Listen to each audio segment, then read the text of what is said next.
Hello साथीहरु, अब मोबाइलबाट कसरी नेपाली टाइपिङ गर्ने र मोबाइलमा कसरी नेपाली किबोर्ड इन्स्टल गर्ने भन्ने तरिका सिकाउन गएको छु। सबैभन्दा सुरुमा अब हामीले यो प्ले स्टोर भन्ने एप्सबाट अब यहाँ हामी टाइप गर्नुपर्छ Nepali keyboard. Okay, Nepali keyboard type गरेकै छु, मेरोमा चाहिँ इन्स्टल रहेछ पहिलादेखि नै। अब चाहिँ यसलाई ओपन गर्छु। सेटिङमा गएर नेपाली पढ्ने शुद्धिकरण र अटो करेक्ट इङ्ग्लिस वर्ड भनेर तपाईहरुले चाहिँ यहाँ सिलेक्ट गर्दिन। अनि त्यसपछि अब परीक्षणको लागि चाहिँ अब म तपाईहरुलाई यहाँ इङ्ग्लिस र नेपाली, यहाँ नेपाली किबोर्ड भनेर आउँछ, इङ्ग्लिस टु नेपाली भनेर छ यहाँ हैन। अब त्यसपछि अब हामीले के लेख्नु पर्यो भने जस्तै म है के एम काम है के एम काम को LAGI लागि है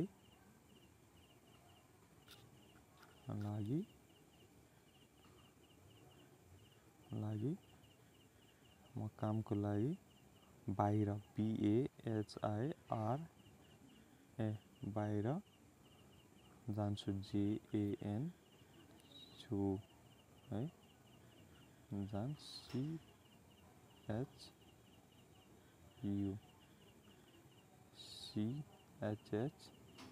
CHU जान्छु है। अब जा लेख्नु पर्यो भने अझै एउटा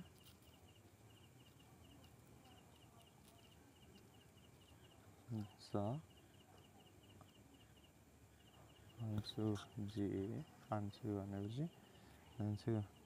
यहाँबाट चाहिँ हामीले सजिलै जस्ट इङ्ग्लिस टु नेपालीमा क्लियर। सुरुमा के हुन्छ, इङ्ग्लिस टु इङ्ग्लिस हुन्छ हैन, इङ्ग्लिस टु नेपाली। अरु यहाँबाट नेपाली शब्दै चाह्यो भनेपछि यहाँबाट चाहिँ हामीले सिलेक्ट गर्नु।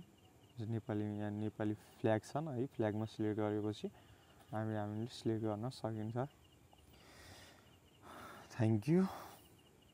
आजलाई यति नै। ओके, डाउनलोड गरिसकेपछि अब जस्तै हाम्रो ओके, अब यहाँ किबोर्ड टाइप गर्दाखेरि अब इङ्ग्लिस टाइप गर्नु पर्यो भने इङ्ग्लिस टु इङ्ग्लिसमा क्लिक गर्ने, यहाँ या त इङ्ग्लिसमा क्लिक गर्ने है।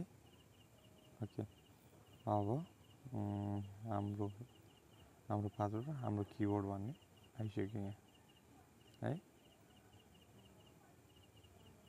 ल साथीहरु, थ्याङ्क्स। च्यानललाई लाइक, सब्स्क्राइब र सेयर गर्नु।